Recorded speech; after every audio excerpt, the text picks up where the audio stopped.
What's up, guys? Welcome back to Muscle Minds with Scott Stevenson. I'm Scott McNally, and all of our programming, it's brought to you by you, the people of Patreon. Thank you guys very much for your support. You're helping out a lot. You really are. This is a one-man show with me editing and everything else behind the scenes. And then, getting to have people like Scott on to help educate us. This is like me living the dream. So I appreciate you helping to support that. And I'm glad that you're getting some good education along the way. That's really what the goal is. We are brought to you by Scott's book, BYOBBcoach.com. That's Be Your Own Bodybuilding Coach. Tons of information in there. Definitely check that out. I'll have links to the hardcover and links to Scott's site where you can get the ebook. You can also check out Fortitude Training over there as well.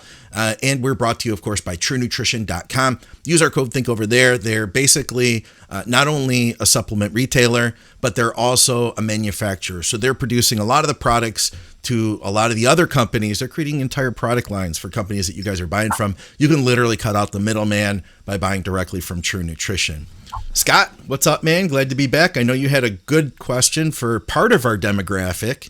This is but I think we have a good amount of guys who are aging in bodybuilding.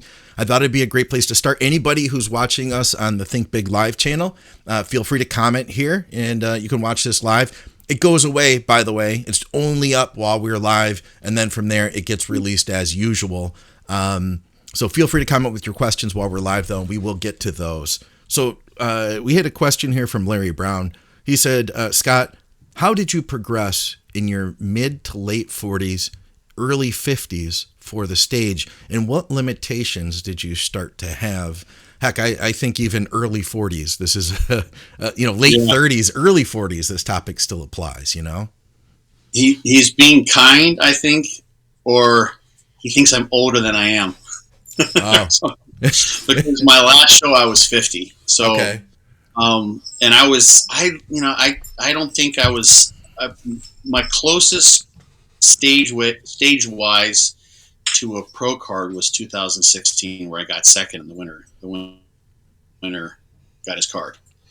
And so probably 40, when I was 46, maybe that was when I could have been 45, depends on when the show was in the year. That might have been when my prime was. So I wasn't getting better in my late 40s. And I was done when I was 50. I think I'm pretty much done. Who knows?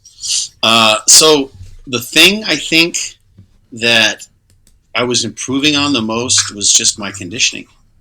It was just coming in sharper and sharper, and eventually just getting where the conditioning was just about as good as it's going to get. And that's why that was sort of always, I was never the biggest guy. That's always where I sort of could edge other guys out. But that was, for me, that was the deal. So the thing I think, as far as like from a longevity standpoint, although competitive bodybuilding, even if you're completely natural, regardless, it's not the healthiest endeavor. I mean, you're pushing your body to absolute extremes. Yeah. Trying to be gigantic and absolutely shredded takes a heavier toll on your body than just being absolutely shredded. So for me, I was not trying to come in heavier and heavier and heavier. In fact, it's funny, I've been looking through all my old pictures and everything else. And in 2009, when I won the Mr. Arizona, and I was not as good as I was 6-7 years later, I think I weighed in at like 220 maybe or something like that. But I wasn't nearly as conditioned as I was when I was like maybe 212 when I weighed in. Maybe I was 214. So I would have been a 212 pro for the like one pro show I would have maybe done had I ever gotten a pro card, just to say I did a pro show, just to have had the experience. And that was mainly conditioning. So that's the thing I think you can focus on a lot. Most people, I mean, unless you're just like an absolute conditioning freak, almost everyone you can improve there, I think, to some degree. At least that's what it wasn't like I was coming in with poor conditioning. Like the picture, people can look, the picture that's on my front cover of my book, where I think I'm pretty sharp. Luckily, I had that picture because I don't have very many contest pictures. And that's not filtered. That was just the picture that the guy, Michael Simon is the name of the photographer, sent me. And I don't know what I weighed in for that show, but I did not win that. I didn't even win my class for that show. Yeah. But I'm in pretty good shape there. Otherwise, obviously, I wouldn't have put it on the cover if I was, looking slovenly.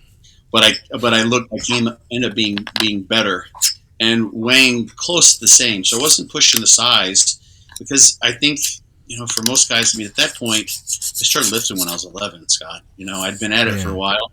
I got up to 260 a couple times. That scratching sound is very loud in the mic. But by the way, I wanted to mention, I'm sorry to interrupt. I've been meaning to tell you for the last few weeks with this setup, every time you tap, it's like, you get like that every time you're like, you should go to the gym, and then now the scratching sound. So I'm sorry, I meant to tell you that off the air. Instead, now I made like this huge thing out of it. But sorry, carry on. Well, the problem is I don't have the microphone feeding back. We couldn't figure it out with this computer, so I'm hearing you, but I'm not hearing me. Yeah. So that's the reason why. Anyway, so that was the main point there, is just getting in better shape without trying to push the size. You're going to know, for the most part, unless you've just knowingly been leaving some things out, being wise or whatever you're holding back, guys aren't going to make tremendous leaps forward after 10, 15 years of competing. So my first show was in 97, right? So, by 2009, that was, I was already 13 years into it, 12, 13, 14 years into training. And I didn't get much bigger. I gained, that was probably my highest stage weight. So it took me a while to get there, but I think my conditioning got better. So it took me about 15 years or so to get to where my peak probably muscle mass was. And then any improvements for the next 5 or 6 years were just conditioning. And then I was just kind of hanging on. So the second part of that, what was the second part of that? It was, and what limitations did you start to have? Yeah. So that's the thing that happened with me, and I can even see this in some of the pictures. It takes a toll.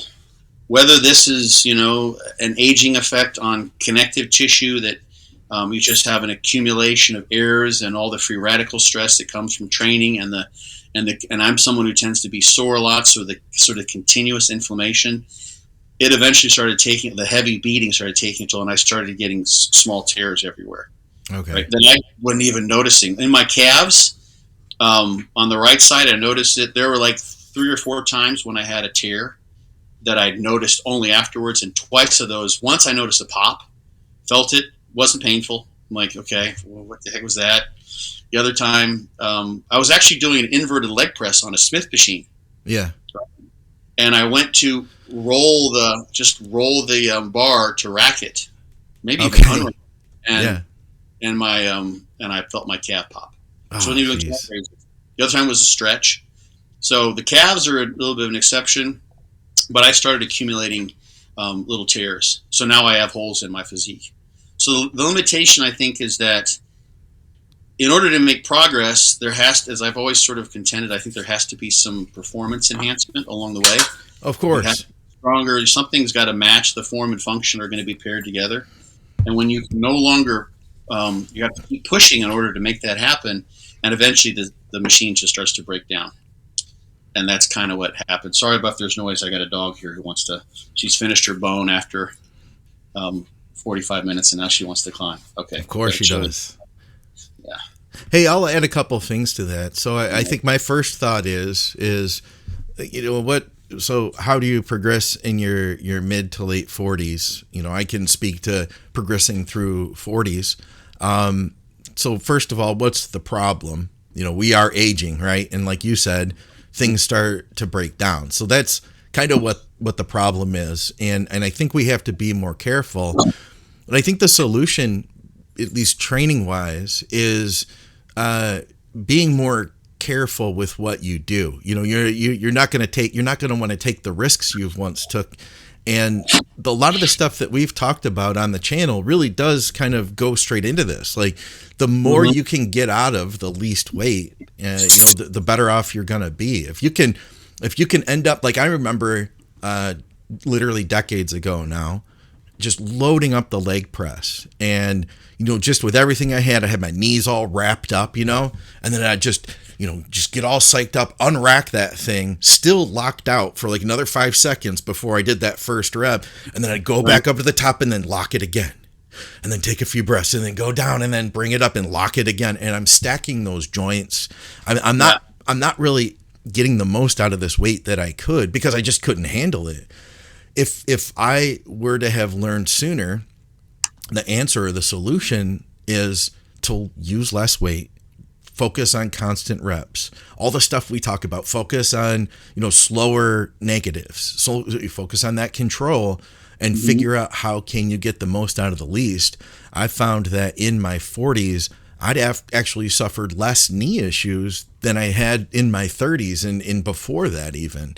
So I think that that's a solution, is training smarter, getting the most you can out of the weights that you're using. That way you can still be progressive, you can still go hard, but you're never at a point where you're ever, even at your hardest weight where something's extremely heavy, you're never holding something that's gonna just bury you, But worst case scenario, you're just not going to get the next rep and you set it down, So yeah.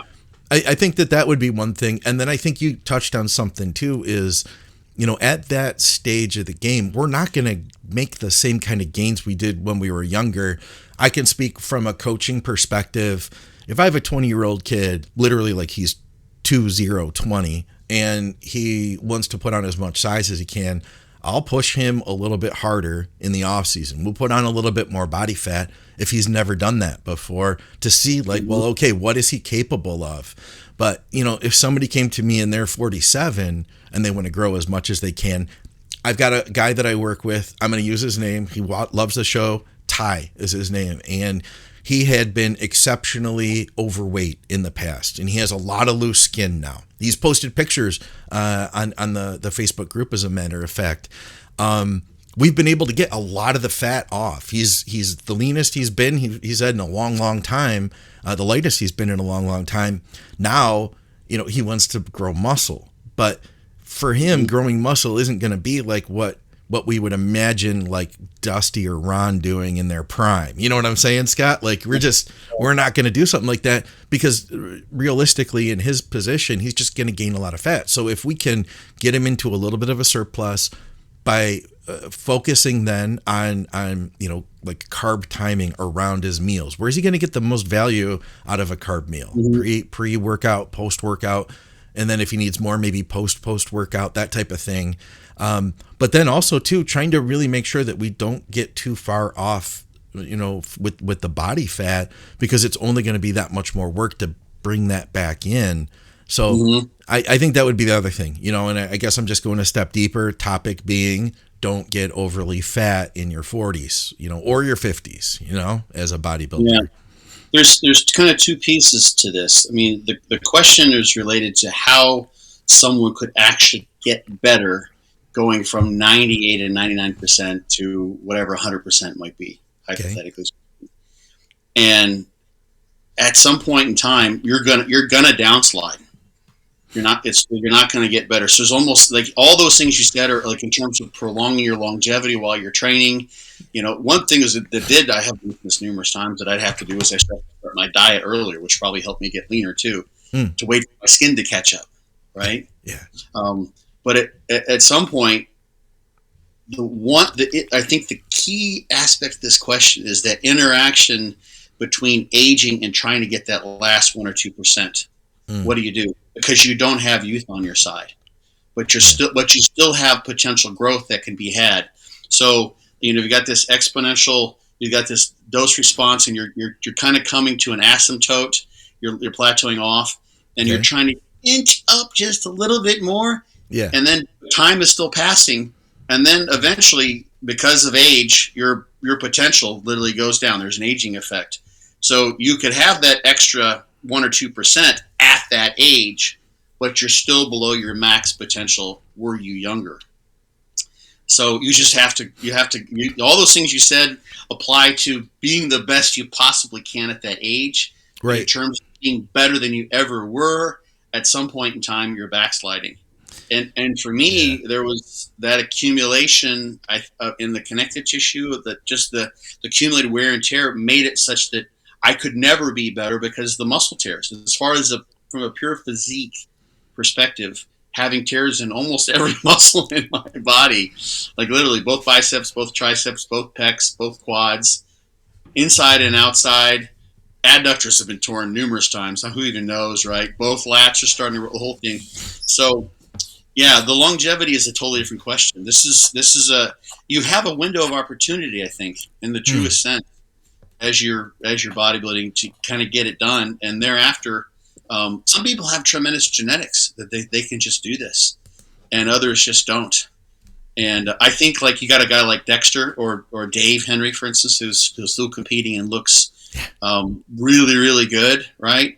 Dexter, I think, is a better example. I'm not going to use Dave because we work together, but I think it's true of Dexter. Like he did no cardio at all for like during the first maybe 15 years of his competitive career, Yeah. and he wanted to still stay on top, and then eventually started doing cardio. And he used to just like throwing a protein shake here and there, willy nilly, and he was just so good and so gifted he could do that. And eventually, I remember seeing, at least in videos, who knows how true this is, but then he would have to like hunker down and actually eat like full real food meals. Yeah. So he had plenty of room to improve things.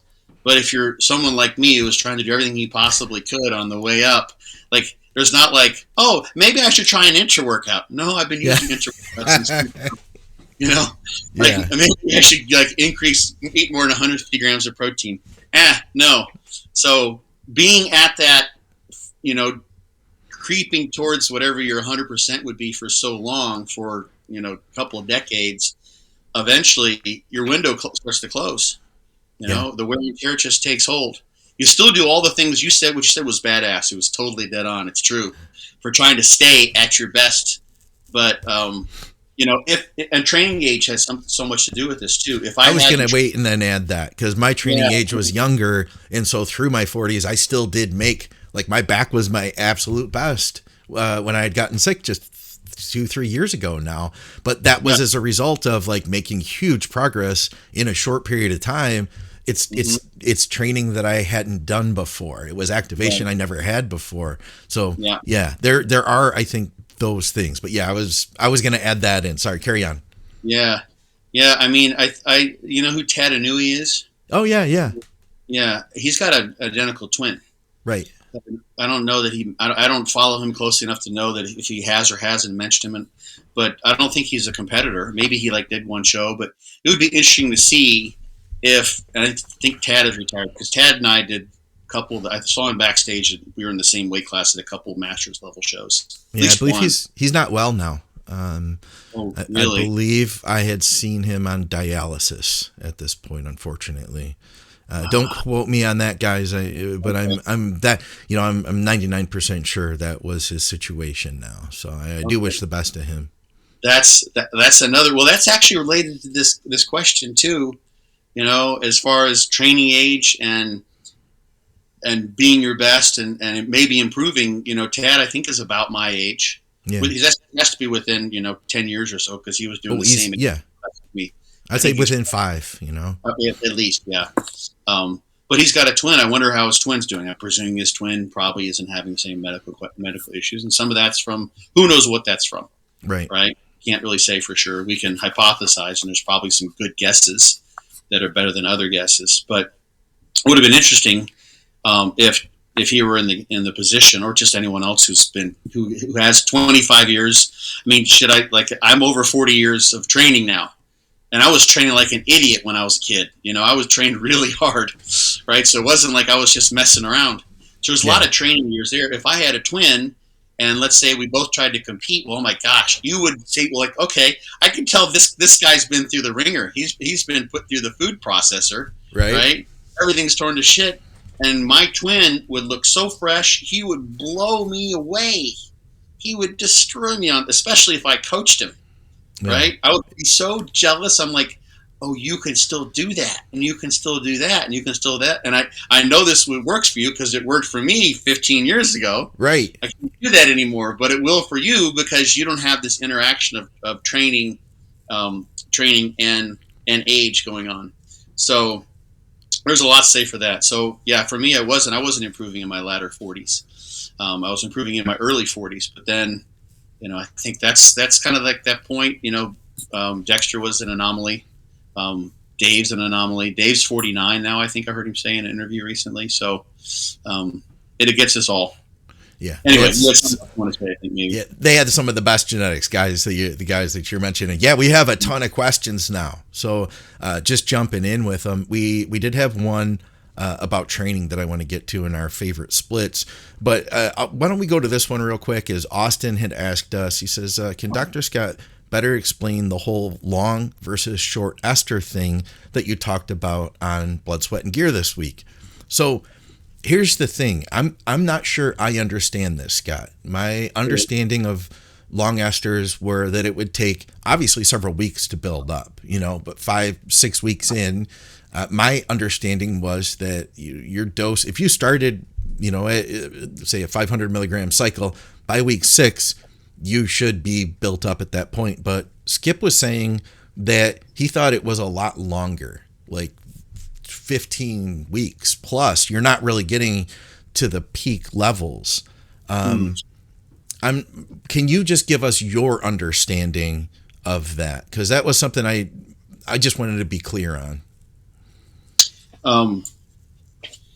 So I have not seen any studies looking at what on a weekly basis, how blood levels elevate or compound upon one another week by week with a long ester. So to kind of get at what could be or is happening here, and sorry, she's climbing all over the place, trying to like lick me and stuff. We're dog people. We can tolerate as long as she's not biting any important stuff that you need. Yeah, well, she's going to chew on something. I've all the books are packed away or they're going to be donated. I know. I love you too. Umsetzen? Das wäre wunderschön. So the long ester has a longer fatty acid on it, so it's a better anchor into the plasma membranes, the fat stores, anywhere where it's lipophilic. It's a fat anchor, and what that means is when you have an oil carrier, which is a fat, you inject that, you form a depot. Those longer fatty acids connected to, let's say, testosterone in this case, so the long esters, will just stay there longer, right? If it's a shorter ester, so like an acetate, propionate, 2 or 3 carbons, that just gets loose. I think I've used an analogy of like Velcro animals stuck on your car. Like one has a lot of Velcro cross section area, the other one just has a little bit, right? So when that is then released, there's at least one phosphodiesterase enzyme that peels away that fatty acid ester. So now you have free testosterone. And then that's going to contribute to your total testosterone levels, your free testosterone levels. It will be metabolized by your liver, all those various things. So if you use a short ester, it gets freed more rapidly. And then when you're measuring blood testosterone levels, you're not measuring like testosterone propionate or testosterone enanthate or you're measuring testosterone free and total. Anyway, so you've got a situation. Let's say you do a pretty high dose of testosterone enanthate, and you're going to do it bi-weekly. So your blood levels will take some time, maybe peak 24, 48 hours. It depends on if it's just enanthate. It depends on the ester, like we just said, of how rapidly it happens. But then it's on its way down over the next course of a week. So if someone's doing like TRT, you've got this horrible phenomenon where you get a nice peak at about a day after the injection, and then by the time you go back to your quote-unquote weekly injections, your testosterone levels may be actually below normal range. And that's pretty common to see.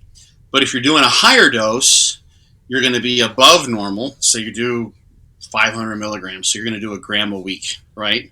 I think this is where probably the context of this question. So by the time you go in a week later, and let's say you've got half of that testosterone has been released, and then you do another injection, the same amount somewhere else. Now you lost from that first injection half of what was there. Half is still there. I'm just kind of making this is roundabouting numbers up based on half-lives to some degree. And now you've got the equivalent of 1.5 injections, right? And then because all of it hasn't come out because you injected once again. And then if you look at it, 1.5 injections, you inject again, right? Another half week later, and now you've got 0.75 left, right? Because you got half of 1.5.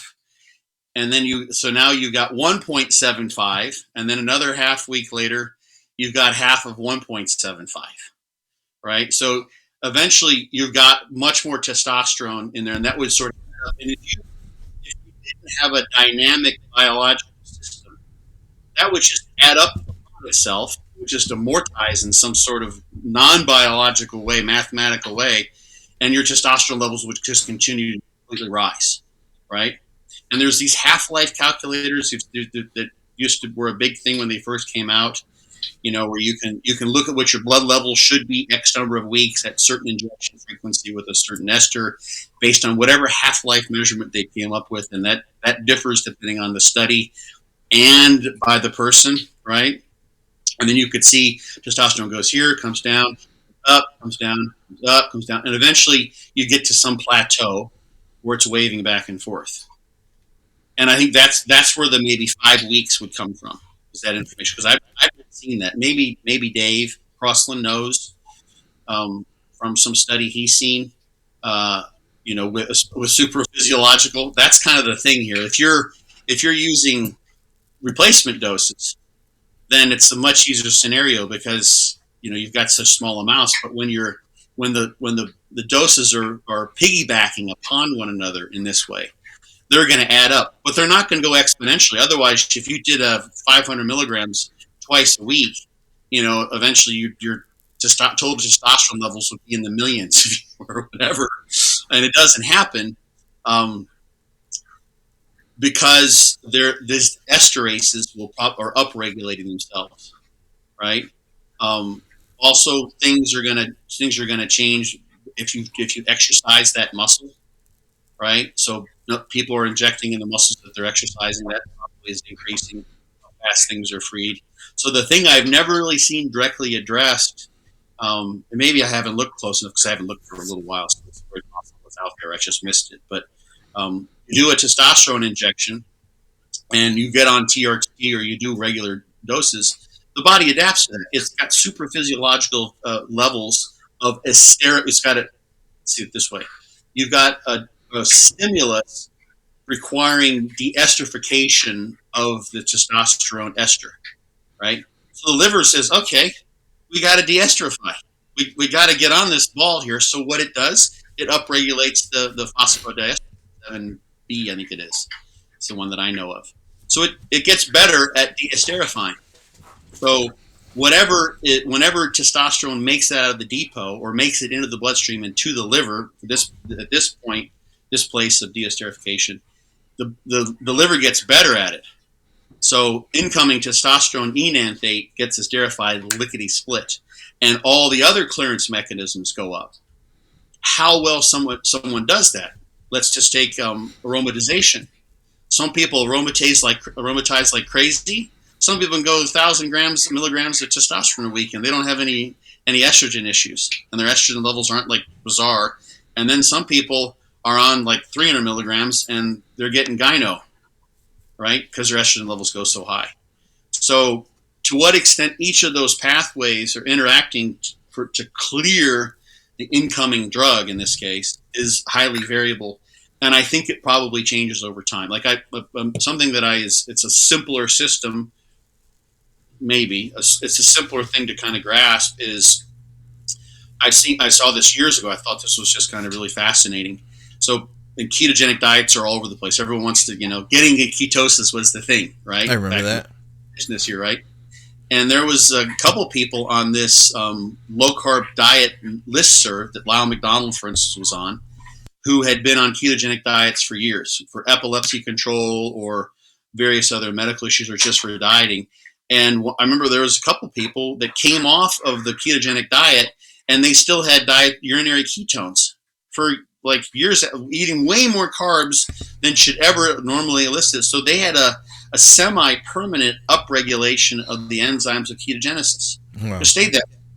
So it was an epigenetic change, like why their body was ready for that.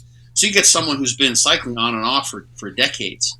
You look at their very first time they ever did 500 milligrams of testosterone, and you might see blood levels that that elevate for 5 or 6 weeks, let's say, and then they reach the plateau, whatever their unique genetic predisposition brings about in their system. And then after 10 years of, up on their doses to much higher amounts where their system has adapted, just like if you compared the weights they used their first workout and the weights they use their workout 10 years later, their system is adapted to that. So what's going to happen pharmacokinetically to a new cycle, so to speak, after 10 years of being on and off could be very, very different in terms of how long it takes to get to that plateau and how high that is. So that's where blood work, could tell someone, I needed, like, I know of some old, I'm not going to say any names, but I know of some older guys who have been on for years, who are bodybuilders, and now they're on TRT, and like they need 350 milligrams just to stay in the normal range. Yeah. And I've always thought that that's probably because their system is used to, 2,000 milligrams or had gotten that numerous times. So now there's, you talk about down regulation or desensitization to testosterone. This isn't just like they need more testosterone to feel normal. They need more testosterone just to get normal levels of testosterone.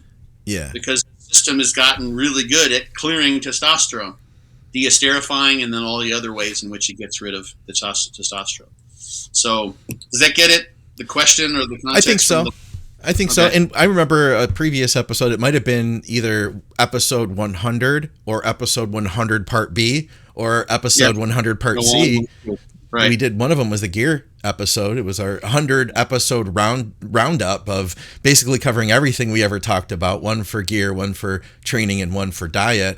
And we reviewed the fact that an ester may break down differently for different individuals too. So test SIP, you see, if you go online and you go to like a message board or some type of an old archaic or possibly even new bodybuilding website that's going to explain everything about gear, they're going to tell you that test SIP is like 10 days. But in the studies, they had seen some individuals might have been like 2 or 3 days, for it to break down, so to reach its half-life. So there's two, there's a single nucleotide polymorphism for that phosphodiesterase 7B enzyme that I mentioned that strips the esterified fatty acid. And it was either enanthate or cypionate. But in one study, they compared individuals with the 2 different versions of that gene, at least the 2 that we know of or they knew of at the time. And if you had the right version, if you had the right genetics, the right parents or whatever, your area under the curve, so you're basically a bioequivalent amount of testosterone that you get from I think it was a 200 milligram injection, was 60% greater if you had the right phosphodiesterase. And that's because of how fast it's being cleared and everything else. So that one gene meant that you're getting basically 60% more bioavailable testosterone. Yeah. So, and there's other genes, that are involved with that's part of the anabolic equivalency thing I did a few months back now. I like that. All right, here's one about training. What's your favorite splits just for an overall grow? Especially needs to grow. Everything needs to grow, basically. He said he's around 90 kilograms, 200 pounds of stage weight. So he's a big dude already.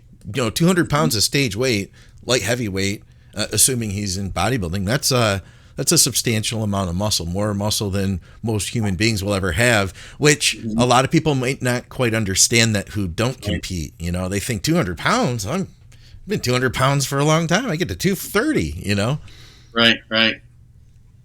So I think you know what he's getting at. Like he's trying to know what split should he use, right? Yeah. Chances are it's the one he hasn't tried if he's tried everything else and he's not going anywhere. So that could be fortitude training. I hear it from people all the time because it's so higher. It's so much higher in frequency than what people are used to. Yeah. Like, I mean, I hear this because this is my part of my lens, and I hear people saying like the insinuation is like training legs 3 times a week is just impossible. Yeah. Right.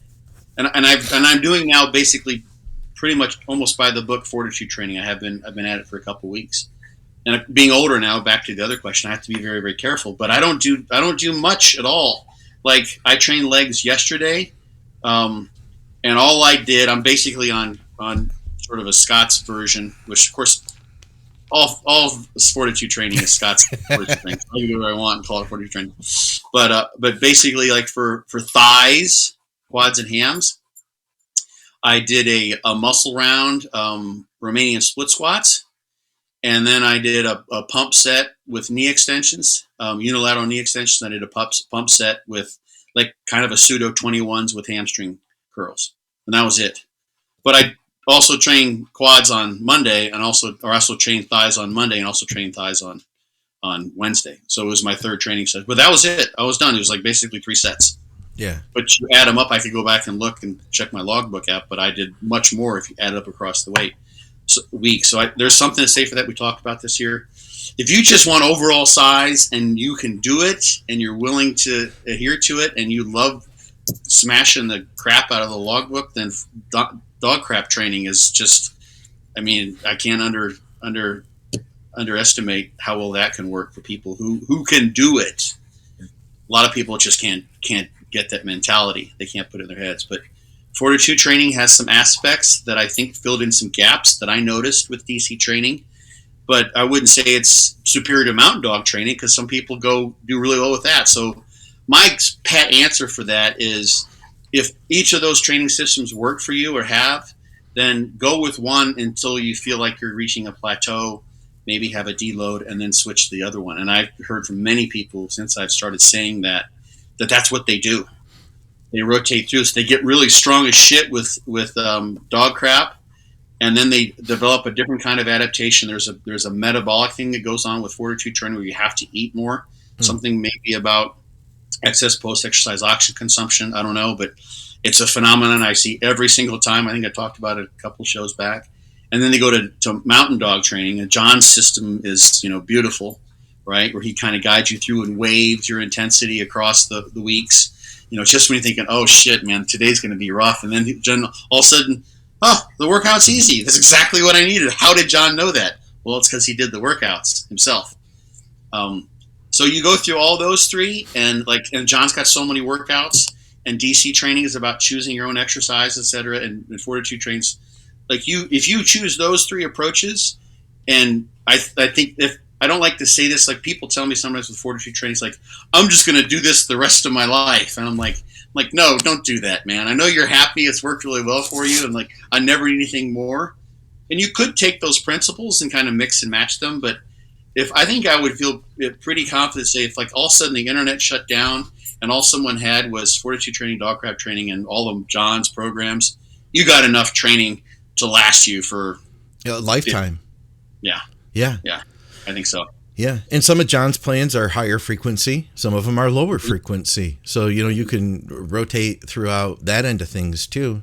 I love what you said. What are you not doing now? And I look at, so still, I would still say that top set, back off set, push pull legs has been popular still to this day. It's the last few years, it's become more popular. And I think that Jordan really helped with the bringing back high intensity type training, so higher frequency, lower volume. But before that was high volume in, bro split training once a week or pro split, whatever you want to call it. And everybody looks down on that now. But there's benefits to each, and like you said, it's what you hadn't done before. I found, Scott, that was the single biggest, injection of growth and excitement into my training was discovering higher frequency after having trained everything or mostly everything, one time a week. I think even in the bro split, sometimes you're like, I'm going to start splitting up quads and hams, and then you get a little bit more leg frequency that way. Mm-hmm. But for the most part, though, you're rarely going to say, hey, I'm going to do back twice a week, in a situation like that. So I'm totally with you. And you just ride that out. It's what is your body not used to? That's going to be the thing that works. But the hard thing is, like you said, man, people say oh man, I love this. I'm going to do this for the rest of my life. It's so hard to go back to the drawing board and figure out what the next step is going to be after you've already ridden the wave of great success with another technique, you know? Mm-hmm. You find that other technique, it's like whatever you've been doing, it's like, oh, this is the answer. This is the answer. It's the answer until it's not the answer. The question is then, what do we go to next? But I think we're both presuming that someone doesn't have a program hopping mentality, that they are actually exploiting the Jesus out of whatever strategy they're taking. So they're like, I mean, someone's just like, you could spend the first 8-10 years. I mean, I did DC training for like 8 years, pretty much. You know, it was just, you just keep on beating the damn logbook. You just, and the law of diminishing returns is going to apply. And I mean, you have to, it takes something, like literally it took me about a decade. And that was through all the things I've mentioned in my book to figure, okay, there's some things that I think I can do to kind of tweak this and get a little bit better and improve a little bit. But that took me like 10 years. And for 10 years before that, I was messing around with high volume and training way too much. And that wasn't working, obviously, for me. So I think it's very rare to see someone who has really taken a program and exploited it to its bitter end. I agree. And if you do, they look awesome. Yeah. They look really, really good, right? And then I can see, okay, now they need something. They got a weak muscle group. They made themselves as big as they humanly could, and they're just a larger version of themselves with the same imbalances that they had from the very beginning, right? So that's the main thing, is just find something that works, and there's numerous versions that work. So much for 45 minutes. She's back. She's quick. I know. Yeah, she's getting better with the bones. So, yeah, I think that's the main thing. There's so many things that can produce muscle growth. Everyone's a little bit different in this regard, but there's so many strategies. We look at the low rep training, the higher rep training. I won't go too far off on a tangent here, but I'm going to just leave that be. I think there's ways to train higher reps, lower reps that someone might not have tried. So if someone's always been training in the 10 to 15 range and they never have gone down to 6 to 10, there's probably something to be exploited there. Yeah. I mean, one thing Dante did with people back in the days when I was doing DC training, he was telling me about some of the things. He did this with individuals. So it is DC training. He's had people do 50 rep leg presses. And that would work for their legs. Some people might claim that,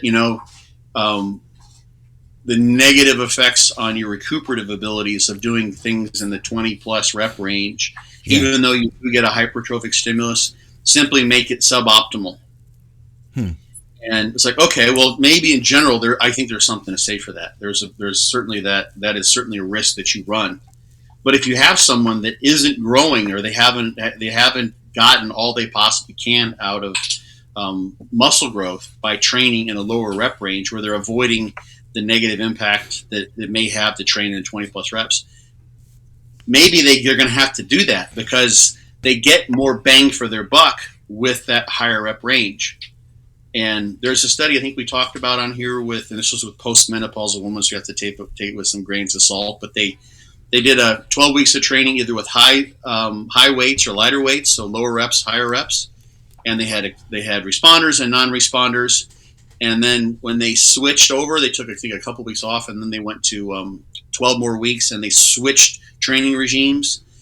Even the non-responders, regardless if it was higher reps or lower reps initially, got responses when they switched to the other regime. Yeah. Those were individuals who weren't growing well for whatever reason, right? It felt too heavy, and they couldn't train hard because they felt scared they were going to hurt themselves, or something unique to the nature of the physiological adaptive processes that confer muscle hypertrophy in those people was just biologically different in those who responded to high reps versus low reps. But we know that both rep ranges or both load ranges can produce muscle growth, and I think there's some biological variability there. So you got to look along that range of like what can produce muscle growth and what have you not exploited. It can vary by muscle. It can vary by muscle group, I believe. People higher reps for legs, like that's a common thing. So there's probably something to that. And it can vary by training age or how long you've been at it. So maybe someone starts off and they try higher rep stuff, and initially and they just can't train hard enough to produce a good stimulus, but it does whack them so hard. And then they progress for many years, train really, really heavy, and they're still have their legs still are behind.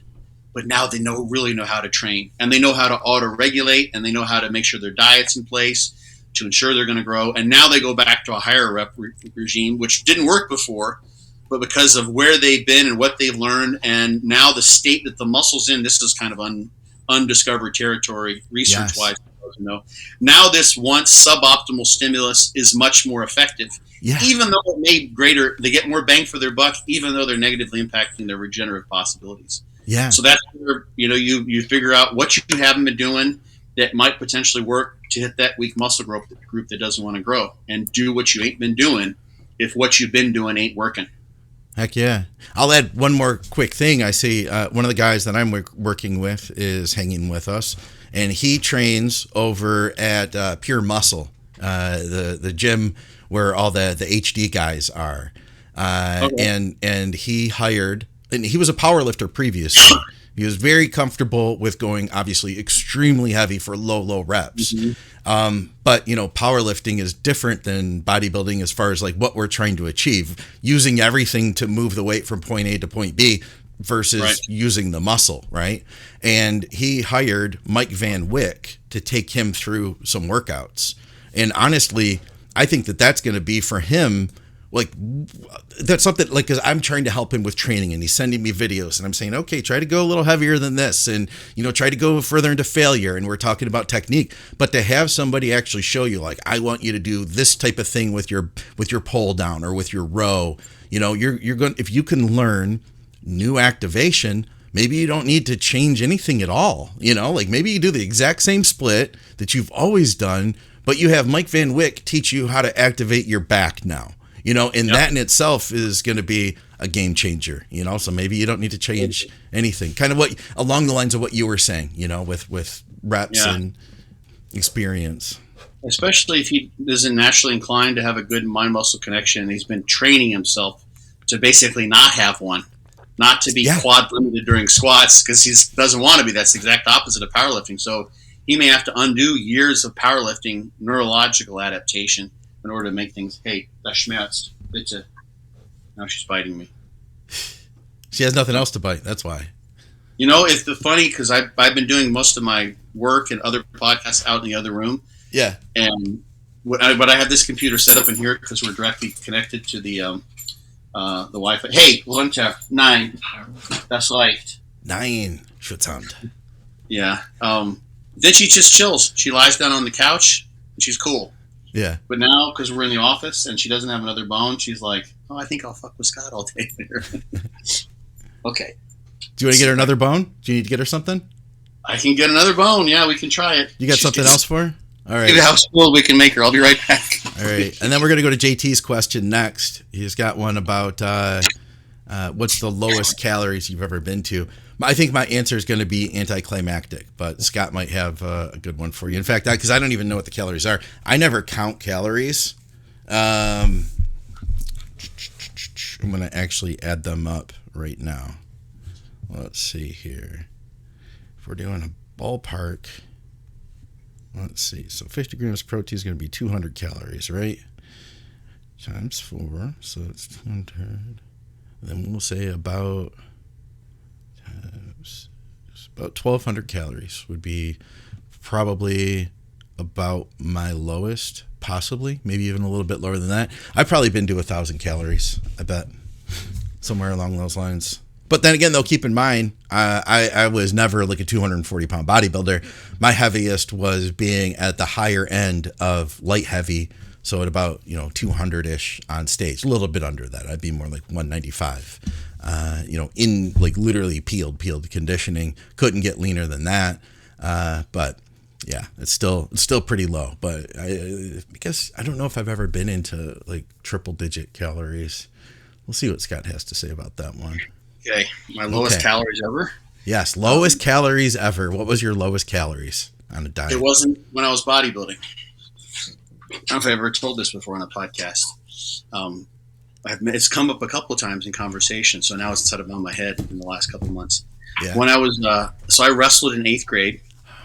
132 we started was the weight class limit, and then we went to 135, growth and development, right? Makes sense. Yeah. So grow a little bit. And then the next year, 9th grade, in order to be able to wrestle on junior varsity, first I grew, I think I weighed like 157 when the next year when the season started.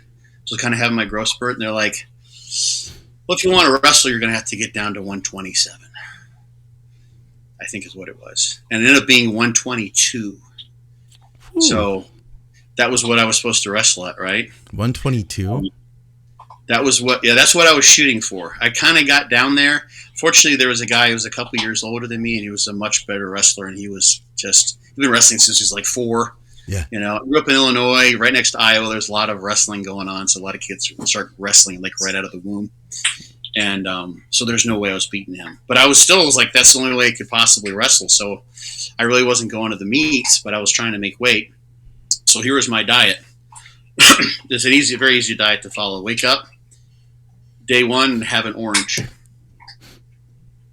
Go to school, no lunch, wrestling practice. Come back from home. I would not drink anything during wrestling practice to keep my weight down, of course, right? Makes sense. Then I have a Diet Coke before dinner. I wouldn't have any dinner. I'd study and wake up the next day. So day 1 diet, 1 orange. Next day, I would have a cup of cornflakes and a half a cup of skim milk. Okay. And I go to school, no lunch, wrestling practice, come home, study. I'd have my Diet Coke, dinner, no dinner, study till I went to sleep, wake up the next day and have an orange. Yeah. So I had an orange, cup of cornflakes, orange, cup of cornflakes. So it was like 1,000 calories a week. Probably what that adds up to. Was an orange is like 100 calories or something? 1,000 calories a week. Jeez. It was like 1,000 calories a week. So, yeah, that programmed my mind for what a hard diet was, I guess. You know, and the rest was easy. That was before, before they had regulations on wrestling in high school and junior high, wasn't it? You were the guy they made those regulations for, was for people doing stuff like that, right?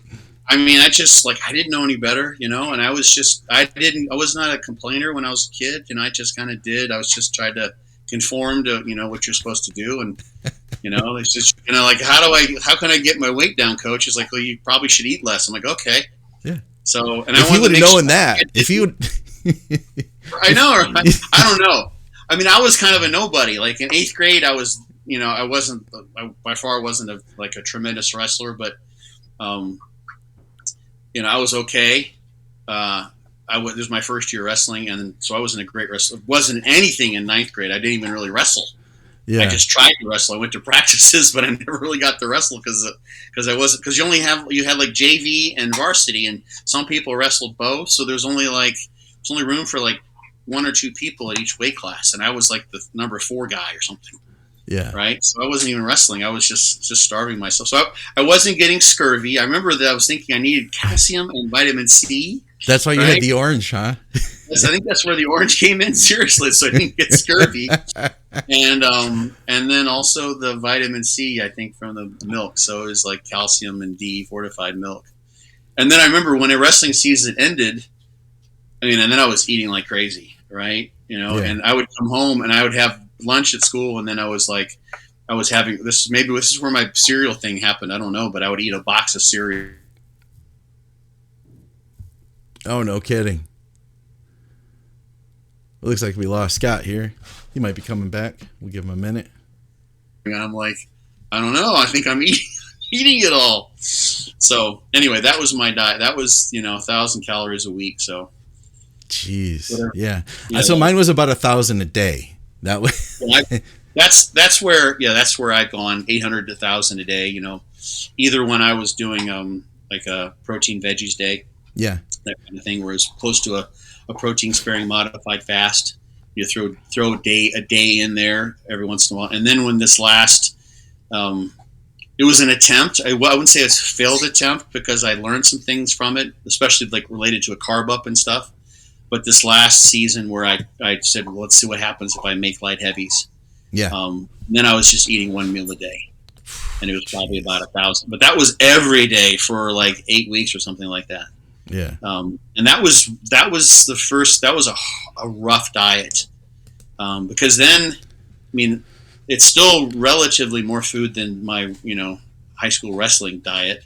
Yeah. But then I was above 200 pounds when I was at that. I was in the 120s when I was doing the 1,000 calories a week. So it's still more, but that was pretty tough. Yeah. But yeah, so 1,000 calories. I'd been on protein only at a point when I worked for the pop company, and that was like high output, middleweight.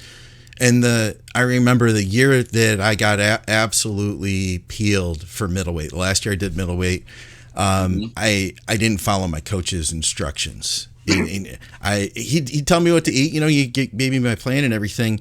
And I remember being in my car and I had like a can of tuna, and I eat the can of tuna, and then I had the rice, and I was like, I took one bite of rice, and I took like another bite of rice, and I was like, you know what? If I go into this store and I have to work for 2 hours, it'll just about be time for me to eat my next meal. So why don't I just not eat the rest of this rice that I'm supposed to eat? I only took 2 bites out of a cup of rice. I can make it. I'm just going to not eat this. And then I'll just go to the next meal. The next meal, I did the same thing. I'd be like, you know what? Maybe I'm just going to eat the protein only here. And every time I checked in, he was like, yeah, things are right on track. Looking really good. Yeah. Looking really good. Wasn't a problem until he said, okay, remove a cup of rice from here and do that. Then I'm like, oh shit. Now how do I mathematically equate this in my head? Take 1 bite of rice? How do I eat negative rice, right? Yeah, exactly. Now you're down to eating like half the protein. You're at like 90 grams of protein a day. Like, that's not good. Yeah. Right. Yeah. Oh, that's funny. Yeah, that's the problem when people don't tell the coaches what's going. Then they don't learn what they're doing with you, right? It's like that's a perfect simple example. It's like you can't take away when there's nothing there to take away. Yeah, it's a problem. Hey, just to finish us up, there was a question we had from last week. A guy had asked us, because we had talked a lot about T3, and he kind of related it in a way. He said the catabolic aspect of T3. He said, hey, if I'm running like 2 grams of gear, is there still going to be potentially catabolic effect to lose muscle while you're on T3? Did you hide that one word from the YouTube algorithm or remember one like that? Does that camouflage? No, it was just my fun inflection. Okay. For the I didn't know if you sped it like Rig. We'll say it backwards and maybe the AI can't pick up on it. Steroids. Exactly. Obviously that's going to be protective. But that's, it's a function of everybody. So everyone being different. So imagine someone who has been on for like 3 or 4 years straight, right? And so they've got all they're going to get, and they diet down basically on the same gear that they were on for the previous 1.5 or 2 years, right? Yeah, sounds about average.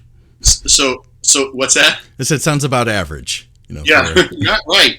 So in that case, if they went from 1.5 grams to 2 grams, by the time they went into their peak week of their last month of their prep, there's going to be some added protective effect, but it's going to be so it might be they might be in the clear to some degree. But that's a totally different scenario than someone, for instance, who goes on like a bodybuilder's TRT in his off season, cleans everything up, and then progresses from 800 to 1,000 to 1,200 to 1,500 to now like the last month he's on orals or whatever, and he's at 1,800 or 2,000 milligrams a week. Yeah. That guy then has a much higher relative potency because of his body's sensitivity to that gear, because it's been a novel stimulus that's been added upon over those course of those weeks. It's going to have because you may be actually recomping as he goes into the show doing that. Yeah. That guy then might if he lumps in the T3 because he's behind or whatever, he might no longer have that recomp process. So his muscle mass doesn't continue to go up like it maybe would have, but he could then, get some more fat loss from the T3. And of course, the gear is going to be protective. So the relative efficacy of the gear in protecting against muscle loss in a hyperthyroid situation is going to be a function of how effective the gear is in terms of turning on anabolism and retarding catabolism. And that's going to be a function of the person's gear history use. So guy who's on all the time is going to have less of a protective effect. The guy who goes into that hyperthyroid situation where they're adding in a novel way more gear is going to have a greater protective effect. I would say, at least hypothetically. That'd be my guess. Yeah. I want to add too about the whole fear of muscle loss during a prep. Mm-hmm. So here's my take, and this is after, having competed a lot and having helped a lot of people compete and having pushed my body like beyond what I should have intentionally.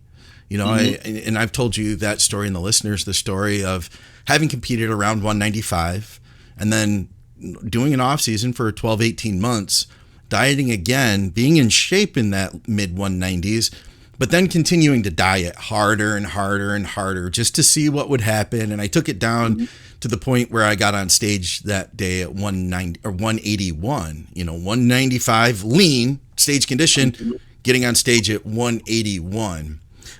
I'm confident I did lose muscle, like really legit lose muscle, because every time I've ever prepped after the show's over, within a few weeks, within a few days, you're looking way bigger and fuller, right? Sure. Within a few weeks, you feel like you're bigger than you were before you started. In 8 weeks post show, you feel your biggest ever, right? I didn't get that. Like, I never got back to the point. Like, it took me months before I felt like my arms were even stretching my shirts like they did previous to the prep. It took a long time to like really get it back. So I do think I lost something, but I think it's really harder than if we're on a good diet. I think it's harder to lose muscle than we really think. I think it's easy to get the muscle depleted. There'd been a number of years that I pushed the cardio so hard that my legs came in looking much smaller, at first in early shows than they did later. But I discovered that if I could get all that stuff out of the way and then have 4 weeks or 6 weeks before the show to be able to bring more food back in, that those things filled out. And it was talking to Skip years ago, man. This had to be like 2016 or 17. I told him, I was like, I lose leg muscle when I prep. And we were talking about it comes back after the show. And he's like, well, if it came back, if it came back 2 weeks after the show, you probably didn't lose muscle. That's what he said, Yeah. And I realized, I was like, yeah, okay, that makes sense. So I probably depleted it, it was flat, but I didn't lose muscle. The way you lose muscle, to lose muscle going into a show is like you're already on low calories. Let's say you're the guy who you're eating low fats, but you still have a few sources of fats in there and protein, and that's it. And you're doing an hour of cardio, and you're taking, let's say, 25 T3. You're on Clen and gear, right? And now we go, hey, listen, we got to start doing double sessions of cardio, and we're going to remove those fats, and we are going to up that T3. Now there's the formula where you're going to possibly start losing muscle. It's not going to happen because you're 16 weeks out and you're on 25 T3. Like, it's not going to happen because you're 4 weeks out and you're on 25 T3 and you have a refeed or, a carb up every few days and you're still eating carbs around your training. Like, you have to intentionally really turn some screws to lose muscle. You have to be so lean that your food is so low, that cardio is so high, but then we want to get 2 more pounds off. And we have to do even more. Like, that's where I think you really start worrying about losing muscle. I don't think the people need to be nearly as worried as they think, I guess is my point. You see this in the research literature when people are in more normal body fat levels, is that the P ratio is much better the more body fat people have, generally speaking. And you see that on an individual basis. When you're first dropping down, it's easier to lose body fat and hold on to your muscle mass. And there's numerous studies. Chris Bearcat, who's been on the show, and you remember Chris probably. I'd love to get him back on. a lot of shit from about, that people can repartition, just, natty, right? Because they start training really hard and they'll gain muscle and lose fat at the same time. But when you get down towards show level body fat percentages, now the volatility of the muscle mass, so the possibility that it's just kind of go up in smoke, so to speak, is elevated. And ideally you would want to go even more slowly in order to get rid of that last little bit of fat. And this is why the natural guys will diet for 6 months, right? Because they kind of have to. They don't have the protective effect of the PEDs. But then if you try to get into that, you're in that situation where the body fat's really low and you're pretty close, or maybe you're behind. And so now you could potentially lose muscle really quickly if you like triple your cardio or whatever. You do the worst case scenario and you increase your cardio and your T3 and you try to then accelerate fat loss even more by getting really low in calories. Then you can your muscles just go up in smoke to some degree, right? That's where you want to go slower. Ideally, you would then. That's why people increase the doses as you get down lower. But the T3, the question of the T3 seems to be the thing that, it seemed like an obvious lever, but the impact of elevated T3 on, let's say, this is why guys use T3 in the off season to increase protein synthesis when they're on the way up. It speeds up metabolism. When you're on the way down, the chance of losing muscle mass is even higher. And T3 is not a great lever in terms of dropping body fat because it increases muscle breakdown too. You've got something like clenbuterol, which is potentially anabolic as well as lipolytic. That's a nice combo. Yeah. Hold on to muscle, drop fat, right? But T3 is catabolic. It increases protein metabolism in general, and if you're tending towards the protein breakdown over being the overreaching aspect of synthesis and breakdown, and you speed that up, well, you're just going to accelerate the direction you're going, which is towards breakdown, towards muscle loss. So it's just a poor choice. Once you've kind of got that in place, okay, good. We've got a sustained metabolic rate. Yeah. We're on the right track. We've got everything balanced to balance out that T3, but you're still heading towards muscle loss. And this is what happens when guys compete multiple times and they try to stay within show day condition for months on end, and they just deteriorate, as opposed to, they got 3 weeks or 4 weeks when a show, spend a week rebounding, within reason, come and then reestablish your trajectory back in. You can do that, and you can do, junior USAs and junior nationals, and then, 6 or 8, 10 weeks later, do the USAs and still be okay and look better.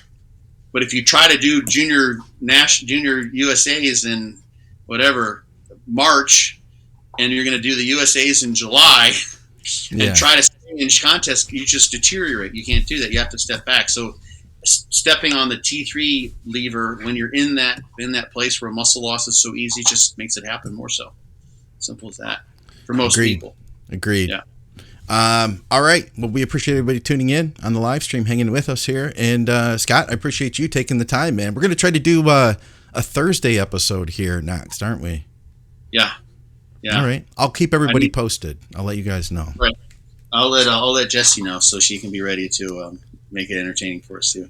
All right. We appreciate that.